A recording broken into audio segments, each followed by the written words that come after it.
Hi, hello, my name is dis.cat. This is Project Hardcover, where we're letting books be the escape. Hello, lovelies! Today I have another tag for you guys. I know, I've been like on a tag roll lately. Should keep this up. You know what I just realized? I realized that the books I need for this tag are what my iPad is currently sitting on. It's a bit problematic. So forgive me if the frame changes. I didn't think this very far ahead, I guess. Words. What are words? Did I mess up the frame? How badly did I mess up the frame? I'm sorry. There's really nothing up there. All this book reading and nerdy glasses, it's just for show. But anywho, the tag that I have for you guys today is the District's book tag. This tag was created by City of YA Books, and I will leave a link to the original video down in the doobly-doo. You guys know what time it is. That's right, it's time for me to say, no, I was not tagged to do this tag, but I saw Bangity Bangs do it, and it looked like a lot of fun, so I'm just gonna do it, you know, because that's what I do. Just do all the tags even though I wasn't tagged to do them. That's just how I roll. So with all of that being said, let's just get started. Of course, we start with district number 1, which is the luxury district. And for this, I have to pick a book that features a lot of luxury or a lot of opulence. And for this, I'm going to go with my favorite classic, The Great Gatsby by F. Scott Fitzgerald. This book is all about money. Who has money, who doesn't have money, how you came about your money, all about the dollar signs. And I'm sure that all of the characters in this book would do just fine rubbing elbows with the people of the capital. Next we have District 2, which is the Masonry and Weaponry District.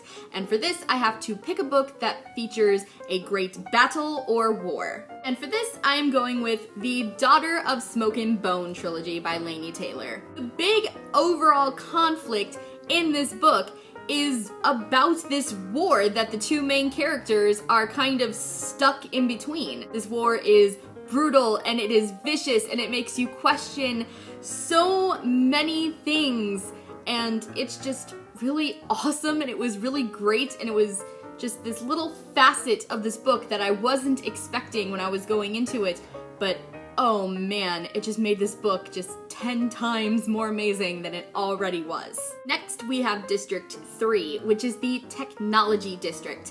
And for this, I have to pick a book that had a technological twist. And for this, I am going with More Than This by Patrick Ness. Nope, I'm not gonna say anything else about it because it would just spoil all of the amazingness of this book, and I absolutely refuse to do that for anybody because it was the best thing ever, going into this book not knowing like anything about it and just watching just the epic awesomeness unfold. So nope, just know that yes, there is some kind of technological twist in this book. Go read it right now. Our next district is District 4, which is the Fishing District, and for this I have to pick a book that features water. Shockingly enough, I don't have a lot of water-based books, but I did manage to find one, kind of, and it is The Diary of Margaret Ann Brady, Voyage on the Great Titanic, which is one of the Dear America series books. So this is a middle grade historical fiction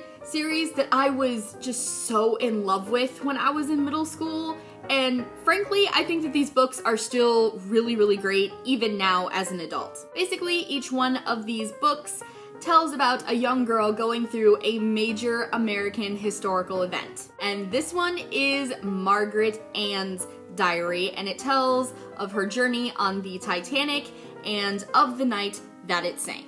So not exactly water, more like boats, but boats are on water.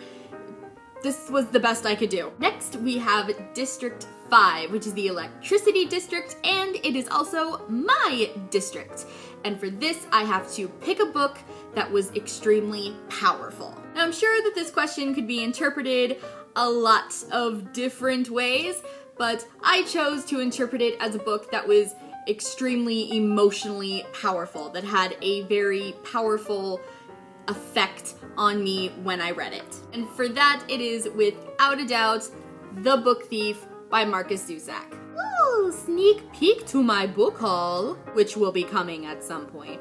Yes, when I read this book the first time, it just punched me in the gut with how powerful it was. Marcus Zusak has the amazing ability to evoke such strong and intense emotions in people using so few words in such clipped, beautiful language. It's just absolutely ridiculous. I have so much reverence and respect for this man. It's a little unhealthy, but yes, this is one of the most, if not the most powerful book I have ever read, and I love it to itty bitty bits. And just, people, if you haven't read this book, I'm gonna be honest, it's probably like you're missing a part of your soul. Don't be missing a part of your soul. Read the book. The next district is District 6, which is the Transportation District, and for this I have to pick a book that took place in a lot of different locations. And for this I'm going with the Dark Hunter series by Sherilyn Kenyon. These books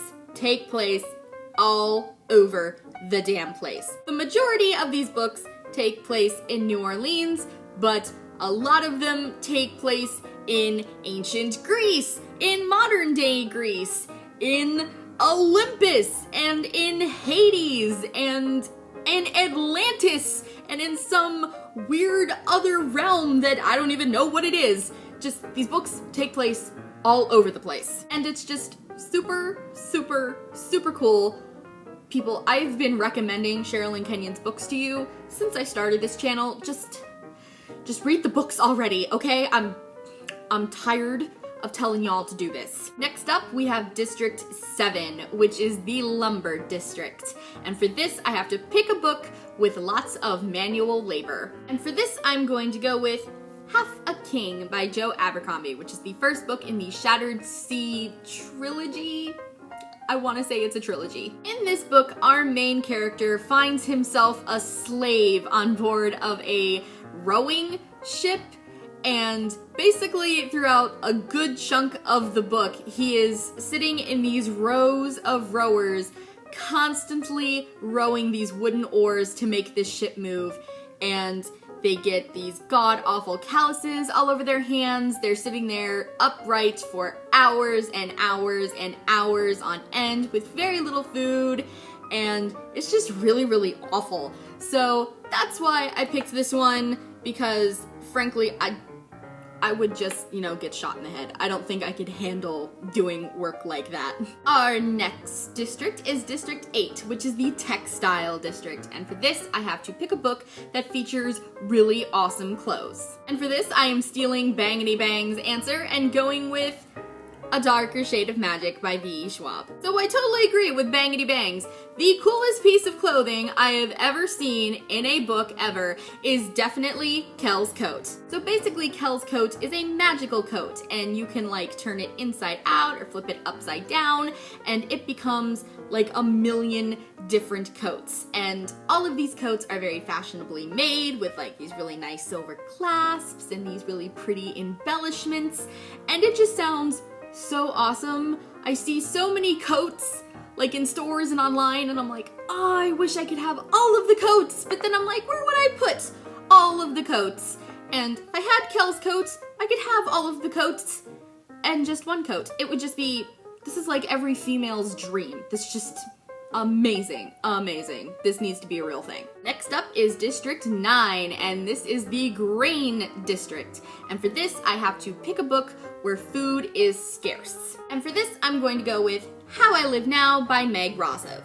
So in this book, these children are left alone in a house in England, and shortly thereafter, a great war breaks out. And over the course of events, they end up on their own in the woods, and they don't have a lot of food. Like, one of the main things that Daisy has to deal with when she gets separated from the boys is she has to take care of herself and Piper, but they don't have a lot of food, and she's really concerned that they're not going to make it, that they're going to starve before they can return to the boys. So that's why I picked this book. This book is also really great. It won the Prince Award, not a Prince Honor, full-blown Prince Award. It's also really short. Just read it. Just read it. Our next district is District 10, which is the livestock district. And for this, I have to pick a book that features animals. And for this, I am going with Hyperbole and a Half by Ali Brosh. So this book is kind of like a graphic memoir by Ali Brosh, who runs this really popular blog site called Hyperbole and a Half. And this book is one of the most hilarious things I have ever read in my entire life. And some of the funniest parts in this book are when she talks about her dogs. Like, just look. That dog looks like it's gonna be just the center of so many hilarious stories. So yes, this book is hilarious, just so funny. It also has a lot of like heartfelt emotion in it, and it's just so great. Everyone needs to go out and get this book too. Our next district is District 11, which is the agriculture district. And for this, I have to pick a book where a character comes to a harsh and gritty reality. And for this, I have a slightly out-of-the-box answer. For this, I am going with Eureka 7 by Jinsei Kakoda and Kazuma Kondo. So this is a manga series that is based on a really awesome anime series that I just love to itty bitty bits. It basically takes place in a futuristic, semi-dystopian kind of world where mechs, or giant robots, are in existence. And there's also this sport called lifting that's kind of like surfing, except you do it in the air. So basically in this world, the government is kind of skeevy, and there's this resistance force called the Gecko State. And our main character, Renton, is a huge fan of the Gecko State, not so much for the political stuff, but because of the lifting stuff. So he joins up with the Gecko State, totally expecting it to be this awesome, fun ride. He'll be able to learn how to lift from some of the best lifters in the world, and it'll all be this great, fun party. But then he realizes that's not really the case. He realizes that, yes, Gecko State does have fun lifting and stuff, but that's not their main focus. They're trying to take down this really oppressive and really corrupt government, and when you are a resistance force, sometimes you're forced to do some things that aren't so nice. And this really just throws Renton off kilter, and he totally just has this kind of existential crisis about what he's going to do. This is a really great anime series. The books are alright, but the anime series is really great. So totally check that out too. And lastly, we have District 12, which is of course the mining district. And for this, I have to pick a book that is very dark and sinister. And for this, I am going with Dorothy Must Die by Danielle Page. So this is actually a dystopian novel that takes place in Oz. That's right, it's a really dark retelling of The Wizard of Oz. And in this new dark version of Oz, Dorothy is this god-awful, just tyrannical dictator over the people of Oz. And not only is she taken a turn for the worst, but so have all the other characters that we've just grown to love from the old classic movie. The Scarecrow is a deranged scientist who likes performing cruel experiments on people. The Tin Man has become a cold and heartless, murderous assassin for Dorothy. And Glinda the Good Witch tortures the Munchkins. Just this book